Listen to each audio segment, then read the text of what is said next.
irmãos, mais uma vez, bem-vindos, um Shabbat Shalom a todos, né? Então, agora nós estamos finalizando o livro de Shemot, Êxodo, com a 23ª Parashá, com o nome Pekudei, que significa enumeração, contagem, né? E com o tema de hoje, Hashem escolhendo o homem escolhendo Hashem. Então, são 10 slides, cada um tem uma mensagem assim, bem interessante, né? Desde o princípio das coisas. Vamos fazer uma breve oração. Querido Pai, em nome de Yeshua, agradecemos o Teu nome na beleza da Tua santidade eterna. Precisamos de Ti para todas as coisas e peço em nome de Yeshua que o Senhor abra os ouvidos de todos nós nesse momento, para todos nós aprendermos, crescermos, retermos os ensinamentos da Tua Torá, que é Espírito e vida. E te agradecemos por essa oportunidade, pelo Shabat, pelo dia de descanso. Em nome de Yeshua, amém, amém, amém.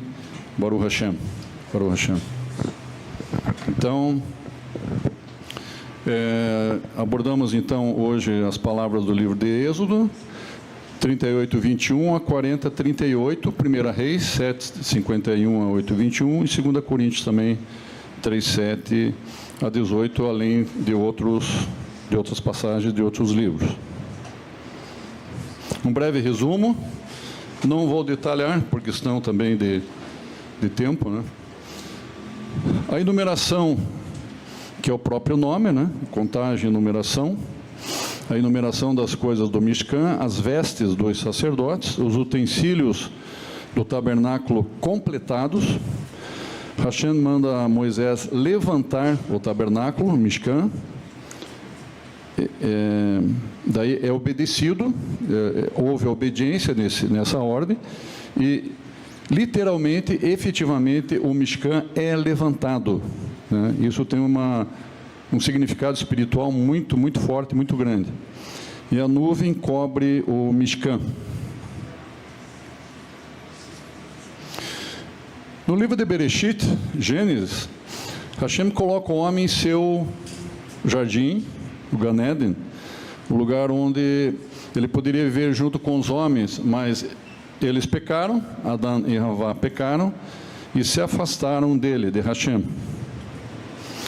No desenrolar da história, o homem afastou-se cada vez mais do eterno, até que o mundo se corrompeu moralmente, e a consequência disso foi o dilúvio, mas mesmo assim, o ideal permaneceu.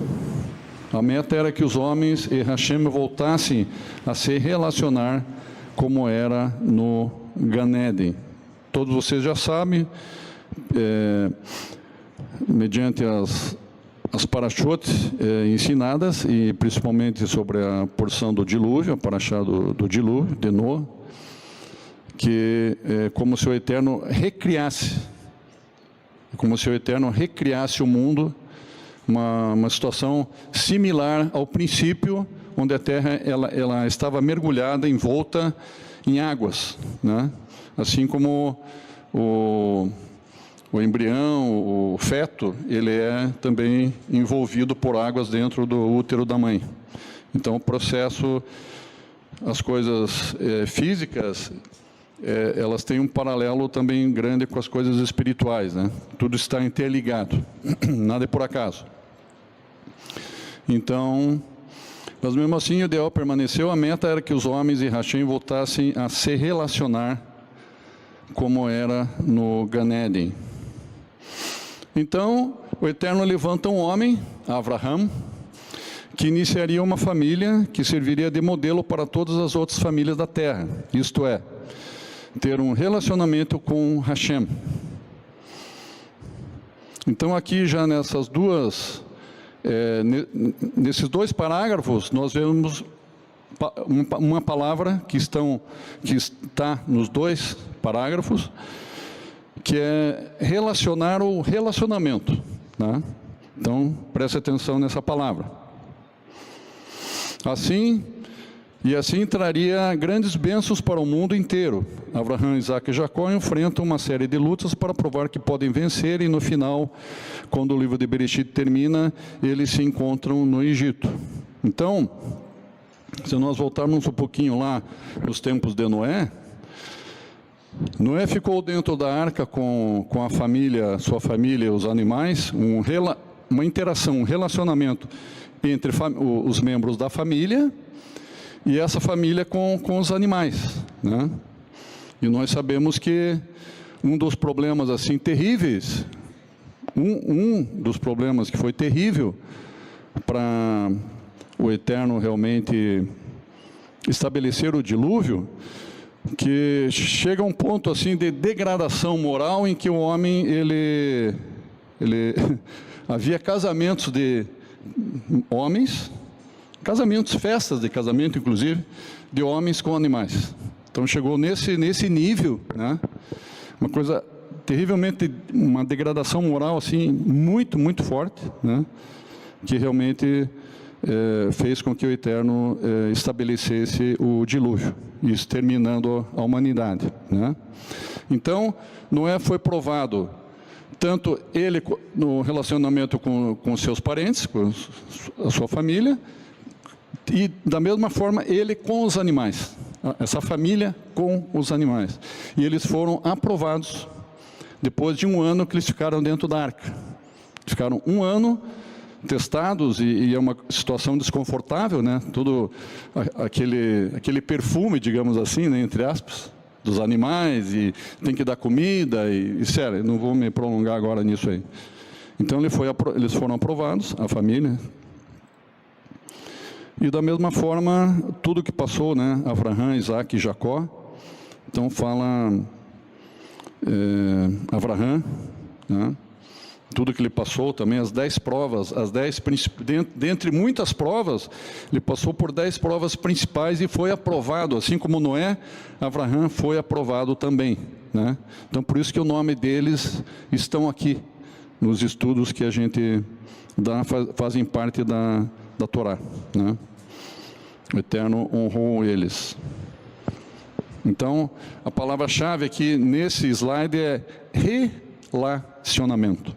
Esse é uma palavra muito forte para restauração. Não há uma genuína restauração se primeiro nós não nos relacionarmos bem com os nossos parentes, com os nossos amigos, com os nossos vizinhos. Para nós estarmos bem com Hashem, não, eu não quero falar com ninguém, eu vou morar sozinho, lá, numa ilha lá no meio do Pacífico, vou morar sozinho, e vou fazer minhas orações diárias, vou louvar o Eterno. Não, não é isso que o Eterno quer. Que você seja um monge, isolado lá no meio do mato, lá. Não, Ele quer que você se relacione, que você fale dele para os outros, que você não tenha medo de falar de Yeshua para as pessoas, para que eles estão ao nosso redor. Shemot Nomes é um livro sobre restaurar o que foi perdido em Bereshit. Hashem quer ajudar os descendentes daquela família escolhida, Israel, a encontrar o caminho para apoiar esse relacionamento com Ele. Novamente, vemos aqui, olha como é forte a questão do relacionamento, né? Hashem diz a Israel no Sinai, a experiência lá do topo do Sinai, né? Você será para mim um reino de sacerdotes e uma nação santa. Isso está em Êxodo, um pouquinho antes do Eterno falar as 10 palavras para Moisés, né? Êxodo 19, 6. Você será para mim um reino de sacerdotes e uma nação santa. Agora que encontraram Hashem, Israel será seu representante para o resto do mundo. O destino de Israel tem expressão direta com a grande Ketubá. Presta atenção. O destino de Israel tem uma expressão direta com a grande Ketubá. O que seria essa grande Ketubá? No judaísmo, os casamentos, né, que acontecem, é feito, assim como os casamentos que acontecem em Curitiba, tem um contrato de casamento, né? E esse contrato, no judaísmo, ele tem o nome de Ketubá. Então, a maior Ketubá que já existiu, nós temos esse contrato. Será que está na minha casa? Será que está lá no cofre na minha casa? Será que está na casa de algum irmão aqui? Esse contrato, essa grande Ketubá, a maior Ketubá que já existiu, ela está aqui na congregação Sarel atrás de mim, que é a Torá, né? Contrato de aliança de Israel com Hashem. Então, ele revelou a Torá a Israel, os princípios morais para que fossem incorporados pelo seu povo. Então, ali um princípio, né, essa questão desse casamento, é um princípio muito forte que estabelece essa aliança. E pela primeira vez Israel aceita essas mitzvot de forma esmagadora. Mas qual que é? Vamos elucidar isso daqui, né? Por exemplo, quando no momento do casamento, eu, pelo menos em todos os casamentos que eu fiz e os casamentos que eu participei, que eu assisti, e eu fiz também quando, né? Tem o sim da noiva e do noivo. Tem o sim, né? E há a possibilidade de ser um não. Mas geralmente é sim. Há algumas situações, nunca aconteceu isso comigo, e os casamentos que eu participei, que eu fui convidado, também nunca aconteceu. Baruch Hashem. Imagine que coisa desagradável, né? Você vai no casamento lá, você aceita? Não. Mudei de ideia agora, faz meia hora atrás. Mas como? Então, o Nasce Venishma, lá embaixo, em azul ali, ó. O Nasce Venishma é o sim da noiva.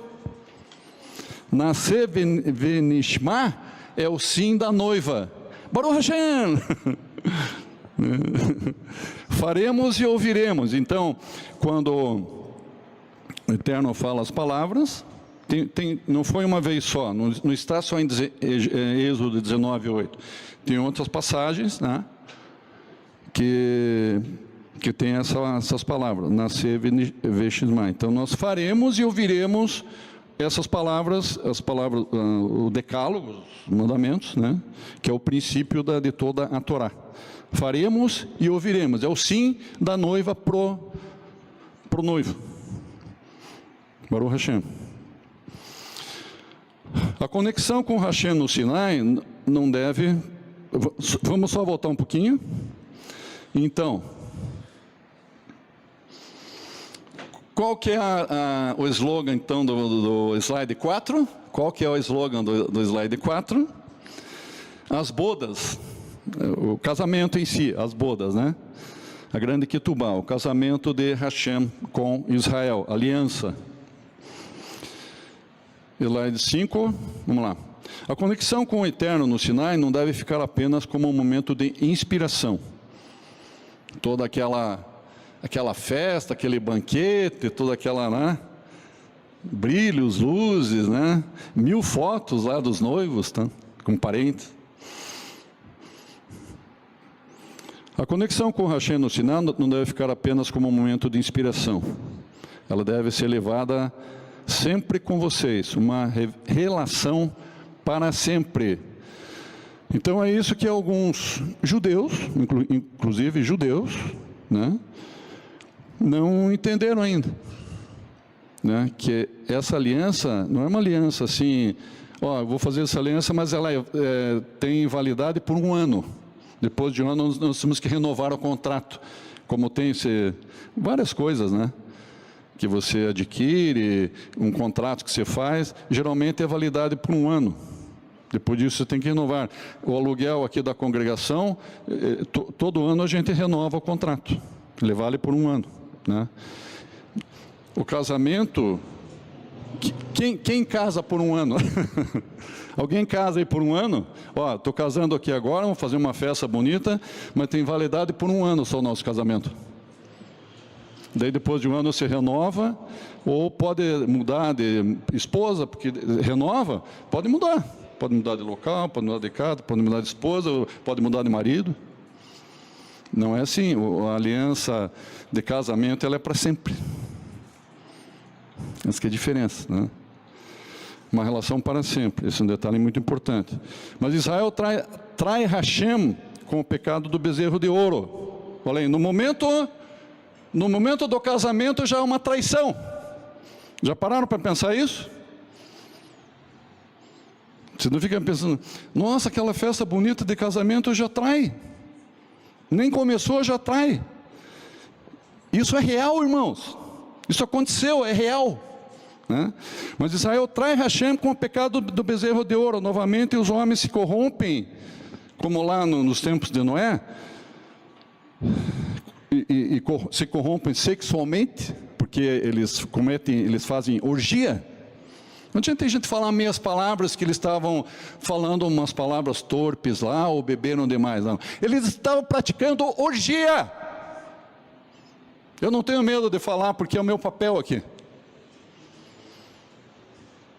Novamente os homens se corrompem, Hashem ameaça eliminá-los. Claro. Por que eles praticando orgias lá no tempo de Noé, eles foram eliminados? E agora o Hashem quer eliminá-los também. Não tem o que fazer. Não tem plano B. Novamente Hashem quer recomeçar com um homem. Agora Moshe, em vez de Noé. Preste atenção agora. Tanto para Noé quanto para Moshe, Hashem diz que destruirá todo o povo. Olha aí, ó, são frases iguais. Tanto nos dias de Noé, quanto nessa experiência ali de Moshe, Hashem diz que destruirá todo o povo, e em Noé, o povo todo é destruído, só fica a família Noé com seus filhos ali, sua família. Mas em Moshe, por causa de uma situação à parte, não há essa destruição do povo. Qual que é essa situação que acontece diferente da situação de Noé? O que acontece de diferente ali? A diferença agora é que Moshe pratica a misericórdia. Moshe entende a misericórdia de Hashem e pratica a misericórdia, e Noé simplesmente acata e silencia com a decisão de Hashem. Essa que é a diferença. Vou falar uma outra coisa para vocês. Aqui eu estou fazendo um paralelo de Noé com Moisés, e eu faço um paralelo do primeiro Adão com o segundo Adão. O paralelo, a diferença ali do primeiro Adão com o segundo Adão, é exatamente essa diferença de Moshe com Noé. Noé com Moshe. Por quê? Onde está o ponto em comum aí? O ponto é que Noé silencia quando o Hashem... O que eu fiz aqui?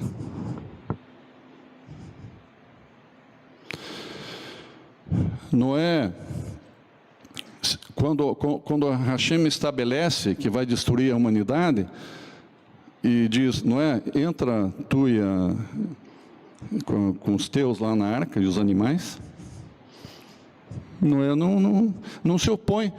Eterno, perdoa todo esse povo aí, ele não fala nada, ele só acata, aceita e obedece e entra na arca.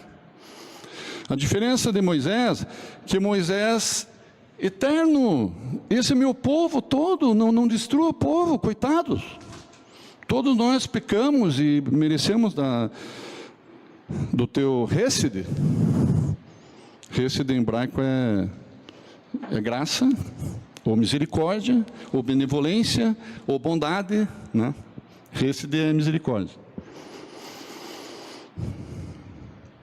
E eu falei do primeiro Adão e segundo Adão, né? O primeiro Adão não entende e não pratica a misericórdia. O primeiro Adão, ele vai lá e ele acata a sugestão da serpente e se acha Deus, se acham deuses, e vai lá e faz do jeito que ele quer. Fazendo do jeito que a gente quer, a gente desobedece. Na desobediência eles pecam. Eles perdem a bênção. Tá. Então, eles não entenderam e não praticaram a misericórdia, o Hesed, o primeiro Adão. Agora, o segundo Adão, quem é o segundo Adão? Mashiach. Ele é o Hesed. Ele entendeu, ele ensina, ele é o mestre do Hesed, e ele praticou o Hesed, ele praticou a misericórdia, o segundo Adão. Por isso que nós estamos aqui, somos e seremos salvos, se nós continuarmos praticando o Hesed, a misericórdia, né? Então, o slide 5, Moshe entende e pratica a misericórdia, o que não aconteceu com Noé. Da mesma forma que o primeiro Adão não praticou a misericórdia, porém o segundo Adão entendeu e praticou a misericórdia. Baruch Hashem. Baruch Hashem que tem o segundo Adão. Baruch Hashem. A relação entre pai e filho melhora à medida que Israel concorda em transformar uma relação unilateral numa parceria entre os homens e Hashem.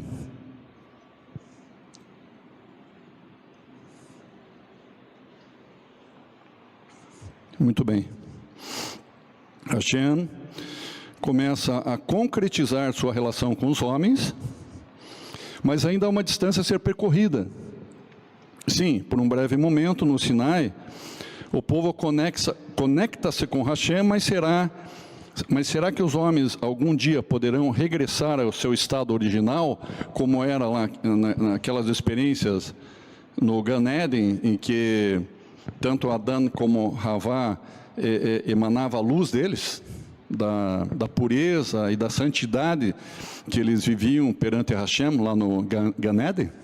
Será que é possível regressar a esse estado original? Eles poderão viver juntos com Hashem como faziam no jardim, no Éden? Uma vez que o povo vê que Hashem está com eles e que Hashem lhes dá um modo de viver uma vida piedosa em tudo que fazem, ele diz: Asu li mikdash veshahant betoram. Faça para mim um santuário e eu habitarei dentro deles. Asu li mikdash veshahant betoram. Faça para mim um santuário e eu habitarei dentro deles. Isso está em Êxodo 25:8. Que é todo esse processo aí para chegar na paraxá de hoje, que na paraxá de hoje efetivamente o tabernáculo ele é levantado, né? Então as paraxotes anteriores falam de toda a montagem, preparativos, né, para a montagem do Mishkan. Então nós estamos no slide 6. Hashem quer trazer os céus à terra. Preste atenção. Slide 6. Do topo do Sinai para o deserto. Então, a experiência que aconteceu no topo do Sinai, que Moisés ficou mergulhado naquela nuvem durante 40 dias e 40 noites, que ele não comeu, não bebeu. Imagine 40 dias sem comer e sem beber, ele estava no estado que... quem sou eu para chancelar o que eu vou dizer agora, né? Um mero mortal e pecador como eu, né? Mas quem sabe se os pés dele não saíam do chão, assim, o nível de santidade, assim, de pureza que ele estava, sem comer, sem beber, naquela nuvem, assim, imagina ele até flutuando naquela nuvem, assim, Moisés. É algo assim surreal, né? Surreal. Isso é um pensamento meu, irmãos. Não precisam acreditar nisso. Essa é uma ideia minha. Então, vamos lá. Aquele que está sentado à direita do trono, preste atenção.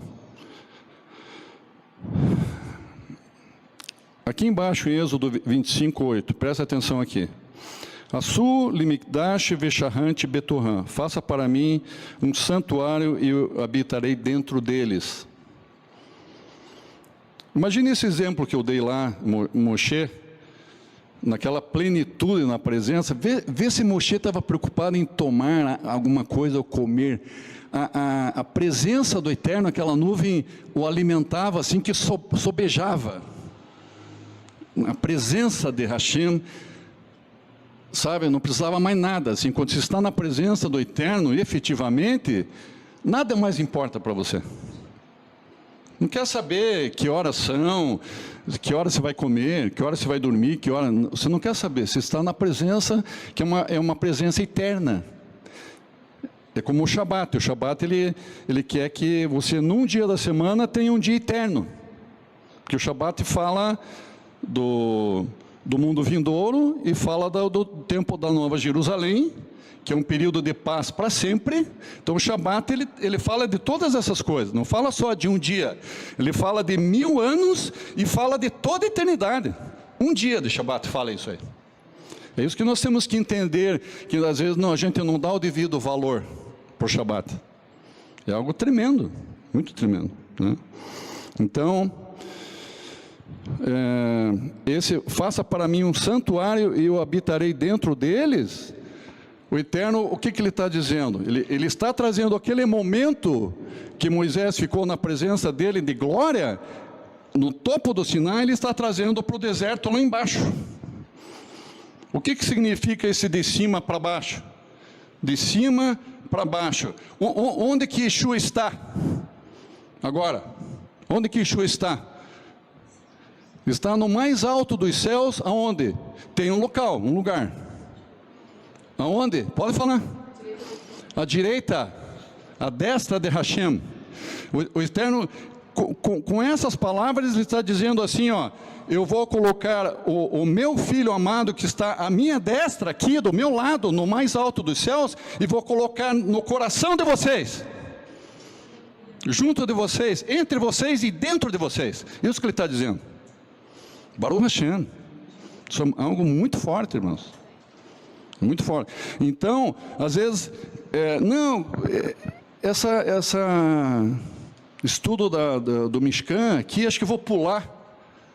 Eu vou pular o estudo do Mishkan, do tabernáculo. Eu vou pular porque tem muitos materiais, é muita contagem e tal. Fala do caráter do Mashiach, todos os parafusos, os pregos, as madeiras, todos os elementos falam do caráter do Mashiach. Todos, do Mishkan. Então, slide 6. Hashem quer trazer os céus à terra, do topo do Sinai para o deserto. Aquele que está sentado à direita do trono vem tabernacular entre nós, dentro de nós. Vem tabernacular. E essa palavra não está... Eu não inventei aqui agora só para se encaixar com a porção de hoje. Está escrito em João 1, 12 ou 14, se eu não me engano, está escrito assim, em grego, eskenezei, tabernacular. Yeshua veio tabernacular aqui conosco. E está falando do quê? Está falando do Mishkan, do tabernáculo. Então o tabernáculo fala de Yeshua, e Yeshua confirma o tabernáculo em João 1,14, confiram lá. Quem tem a Brita Hadashah em grego, vai encontrar essa palavra, eskenezei. Pronto. A gente não une as palavras, em hebraico, o grego, pronto, está ali. Né? Yeshua falando do Mishkan, e o Mishkan falando de Yeshua. Não tem como separar. Está o tempo. É um local de encontro entre o céu e a terra.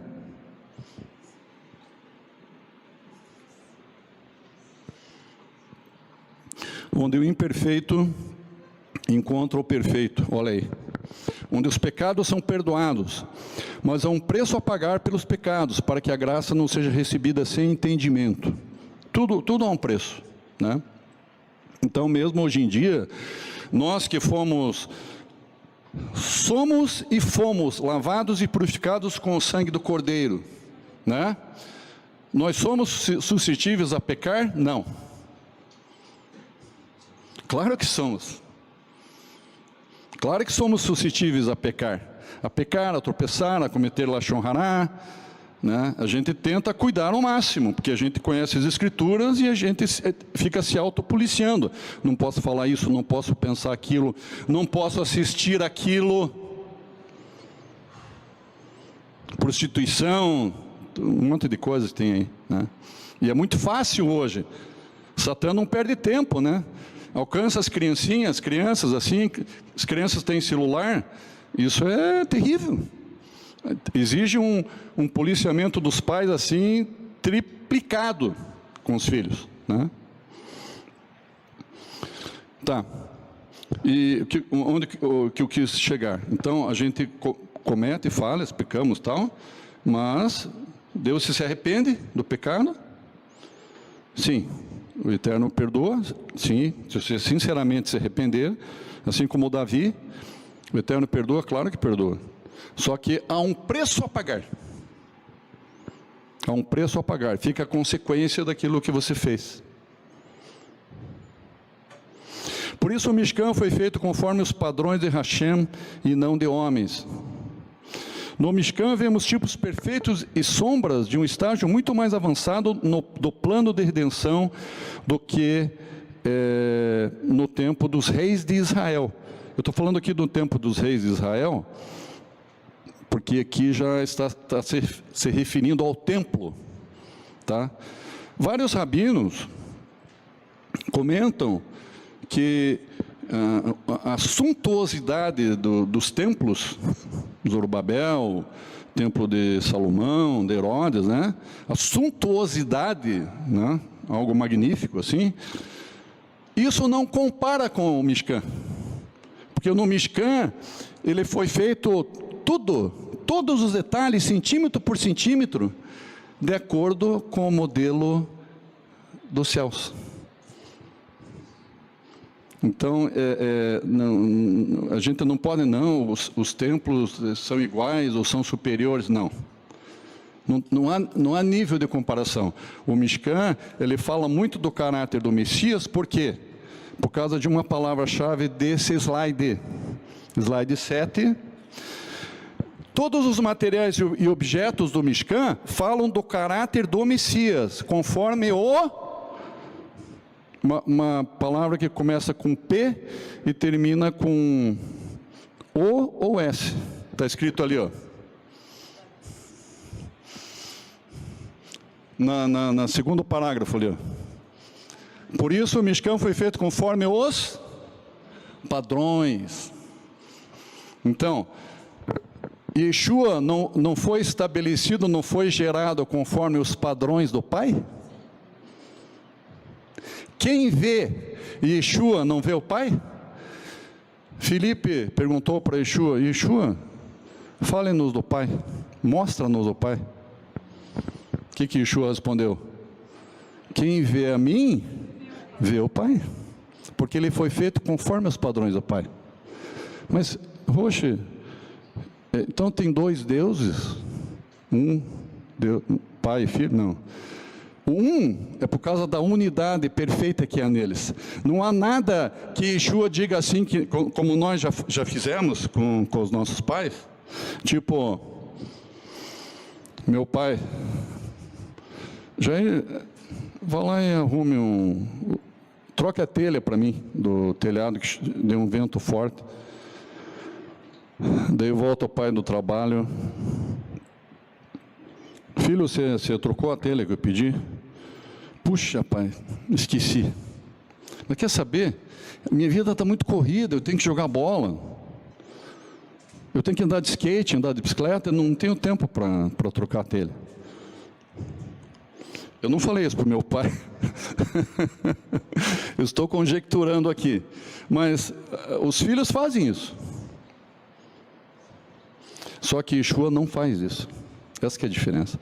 Tudo que o pai pensa e diz para ele fazer, ele diz: sim, pai, eu faço. Não existe nada que o pai pense e ele diga assim: pai, puxa, desculpe, mas eu não concordo com o que você falou. Não existe isso, irmãos. Então essa unidade 100%, que gera uma obediência 100%, esse é o Deus um. É o pai e o filho, mas eles são um. Entenderam? Talvez isso tenha esclarecido a dúvida de muitas pessoas. Baruch Hashem por isso. Baruch Hashem. Então, qual que é o slogan do slide 7? Padrão de Hashem. Slide 8. E aponta para um futuro mais distante, quando ele reinará entre o seu povo para sempre. Em Jeremias 31, 31 a 34 diz assim: eis que vem dias, diz Hashem, em que farei uma nova aliança com a casa de Israel e com a casa de Judá. Não conforme a aliança que fiz com seus pais no dia em que os tomei pela mão para os tirar da terra do Egito, porque eles invalidaram a minha aliança, apesar de eu os haver desposado, diz o Senhor. Eles tentaram invalidar a minha aliança, apesar de eu os ter como esposa, eu marido, e eles como minha esposa, diz o Senhor, que aconteceu lá no Sinai. Mas esta aliança que farei com a casa de Israel depois daqueles dias do Senhor, seria uma nova aliança, porém a minha aliança, a minha lei, a minha Torá no seu interior, e a escreverei no seu coração, e eu serei o seu Deus, e eles serão o meu povo. Esse versículo 33 está se referindo a qual tempo, irmãos? O versículo 33 ali de 31 está se referindo a qual tempo? Por exemplo, esse versículo vale para hoje? Mas é a excelência que farei com a casa de... Porém a minha aliança porém a minha Torá no seu interior, e a escreverei no seu coração, e serei o seu Deus, e eles serão o meu povo. Isso aqui, digamos, é um versículo, ele funciona de uma forma parcial, mas muito parcial, quem sabe 20%. Mas ele vai ser cumprido na sua totalidade quando Yeshua voltar. É diferente. Porque quando Yeshua voltar, as pessoas não vão, a gente não vai precisar, eu não vou precisar estar ensinando vocês aqui. Porque, e não ensinará mais cada um ao seu próximo, nem cada um ao seu irmão, dizendo, conhecei ao Senhor, porque todos me conhecerão, desde o menor até o maior deles, porque todos conhecerão, todos estarão com o coração, os que ficarem para desfrutar da presença de Hashem no milênio de paz, estarão cheios da Torá em seus corações, entendeu? Conhecei ao Senhor, porque todos me conhecerão, desde o menor até o maior deles, diz o Senhor, porque lhes perdoarei a sua maldade e nunca mais me lembrarei dos seus pecados. Então está falando, o que eu quero dizer para vocês, como eu já falei anteriormente, aqui hoje mesmo, o Mishkan aponta para a segunda vinda de Yeshua, para a primeira vinda, porque das palavras de Yeshua, né, que ele fala que ele veio tabernacular entre nós e nos nossos corações, né? E o milênio de paz é um processo que é um princípio da eternidade, é uma mostra da eternidade, o milênio de paz. Esse aqui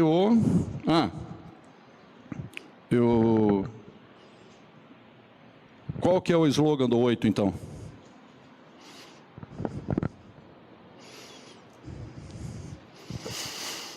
O Mishkan aponta para a primeira e segunda vindas de Yeshua. A nova aliança não anula, presta atenção. Tem gente que pensa, quando veio Yeshua, nós não precisamos mais de profetas, não precisamos mais do Pentateuco, não precisamos mais dos primeiros livros de Bereshit, não precisamos. Bereshit, Shemot, até Devarim. Não precisamos, porque agora veio Yeshua, vamos pegar a Bíblia, rasgá-la, joga no lixo, só fica de Mateus para frente, pronto. É isso que é o correto? Não. Quem fizer isso está cometendo um pecado razoável. Um pecado razoável. Porque nós não podemos... O que diz lá no final de Apocalipse? Que nós não podemos nem tirar, nem acrescentar as palavras das Escrituras, né? Pega pesado daí. Então, a nova aliança, ela endossa as primeiras alianças, desde o Éden. Ela vem todas as alianças que foram feitas, né? Mosaica, noética, etc. A nova aliança, ela endossa, porque Yeshua é a Torá. Como é que ele vai contradizer, vai contra algo que ele é? A Torá se fez carne e tabernaculou entre nós. A Torá se fez carne e tabernaculou entre nós. Isso seria uma contradição terrível, terrível. Vamos lá.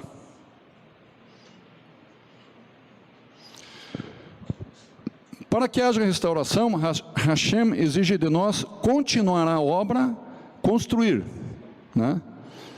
Que é a palavra lasot, você continuar, é para fazer, né? Depois do Shabat.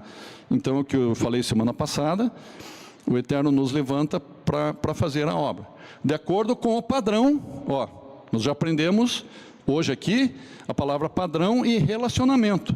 Então, 2 dicas para a gente praticar a obra do Eterno: manter os padrões do Messias, manter os padrões que o Mishkan ensina para a gente, e a questão do relacionamento, a gente sempre manter. Eu tive uma situação no prédio ali ontem, com o porteiro do nosso prédio. Eu não quero entrar muito em detalhes, mas talvez em outra época eu iria falar. Eu como fiz parte do conselho ali de obras do prédio há muitos anos, e fiz parte lá do conselho fiscal e outras coisas. Então, se fosse em outras épocas, talvez eu me reportasse a ele de uma forma mais dura, da forma como o porteiro agiu. Mas eu fui lá manso, tranquilo. Primeiro damos umas risadinhas, contei uma piadinha para ele, bati no braço dele assim, ele deu bastante risada. Daí eu achei uma brechinha para eu entrar no assunto, e entrei no assunto bem tranquilo, e ele me agradeceu no final da conversa, do que eu quis que ele entendesse. Ele me agradeceu no final, tal. Obrigado, Jair, pela dica aí, né? Que Deus abençoe e tal. Se fosse, talvez, em anos atrás, no meu tempo da impiedade, do fora do Hesed, do fora de entender a misericórdia, talvez eu ficasse inimigo dele. Isso seria terrível. Talvez ele passasse ali e ele não olhasse para mim, ou eu não olhasse para ele, né? Não, a gente parece que reforçou assim, ficou mais, entendeu? Então nós temos que praticar a misericórdia, né? Para entender a graça e misericórdia, que é o Hesed de Hashem, é preciso aplicar o padrão, esse padrão, em nossas vidas. Hashem foi paciente com Israel ao dar-lhes o primeiro rei Saul, que errou. Por que o rei Saul errou? Porque ele não deu ouvidos ao profeta Samuel. Sempre no começo tinha profetas que eram orientadores espirituais dos reis, né? Assim como o rei Davi tinha como orientador dele o profeta Natã, né? E levou cada, né? O rei Davi, que o Natã falava, você pecou. Então, o rei Saul errou porque não ouviu o profeta Samuel, que obedecer é melhor do que sacrificar. Obedecer, se a gente não entende a misericórdia, a gente não pratica o Hesed da misericórdia, vai dar boi na linha, vai dar coisa errada, né? Então, a gente às vezes vai ter que sacrificar. Melhor obedecer do que sacrificar. 1 Samuel 15, 22, 23. E o rei Saul pagou um preço muito alto por causa disso. Se Saul pôde cair neste erro, nós também podemos cair nesse erro? Sim, se a gente vacilar e não vigiar, a gente pode cair no erro de Saul também. O bom exemplo vem de cima, de Yeshua, e achado na forma de homem, humilhou-se a si mesmo, sendo obediente até a morte, e a morte de madeiro, de estaca. Filipenses 2:8. Humilhou-se a si mesmo, sendo obediente até a morte. Então, lembra que eu falei, o que o pai estabelece e pede para ele, tudo ele diz sim. Sim. Nunca lhe diz não. Tem um exemplo que ele diz, pai, se possível, olha, por que acontece esse exemplo na Bíblia? Irmãos, por que tem essa parte que como se fosse uma espécie, vamos dizer, mas Yeshua pediu para sair daquele propósito, se possível afasta de mim este cálice. Para ele mostrar que, apesar da deidade que há nele, a deidade que há no Messias, no Mashiach, ele é homem, ele foi homem. Ele passou, ele sentiu, ele foi provado como nós somos provados, né? Mas imediatamente quando ele termina essa frase, pai, se é possível, afasta de mim esse cálice, porém, vírgula, que se cumpra a sua vontade. Então, ele quis dizer assim, que às vezes nós podemos vacilar e queremos fugir do que o Eterno quer que a gente faça. Mas tem que colocar a vírgula e dizer, mas que se cumpra a sua vontade, através da minha vida, Eterno. Para a minha família, para o meu bairro, para a minha cidade, para o meu estado e para a minha nação. Baruch Hashem.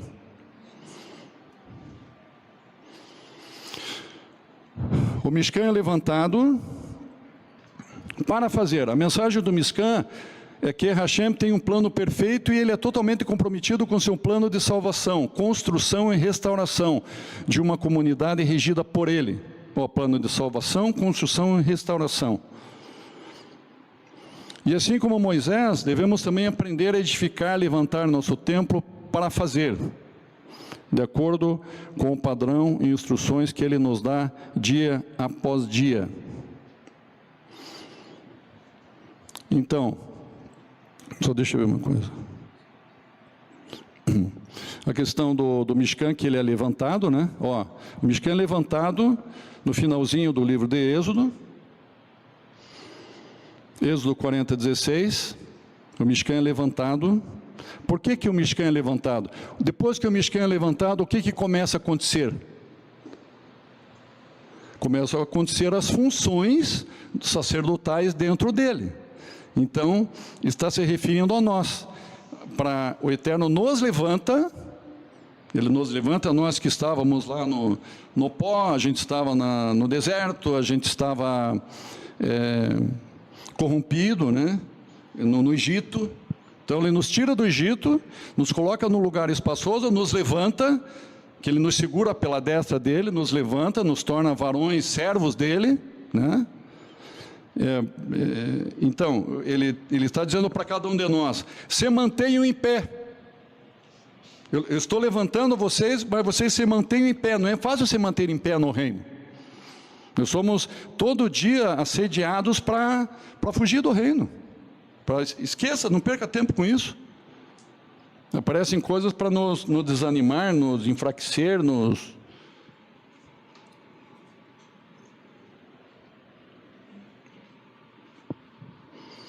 Então, para fazer, nós temos que estar de pé.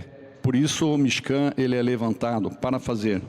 Ó, se o Senhor não edificar, não levantar a nossa casa, nós como templo, como tabernáculo dele, estou falando agora nós, se o Senhor não edificar o nosso Mishkan, nós como Mishkan, em vão trabalham os que a edificam. Se você quer fazer as coisas do teu jeito, pelo teu braço, pela carne, pela tua cabeça, não vai chegar a lugar nenhum, vai perder tempo. Se o Senhor não guardar a cidade, em vão vigia a sentinela. Então, levantar, irmãos, a gente é levantar, mantermos em pé, termos bom relacionamento, praticarmos a Tzedakah, nos padrões de Hashem, nos padrões de Hashem. E quem que é o padrão de Hashem? O nosso maior exemplo, o Mashiach, né? Então, dizemos: bendito aquele que vem em nome do Senhor. Baruch Hashem. Baruch Hashem. Baruch Hashem. Que o Eterno abençoe a todos. Baruch Hashem.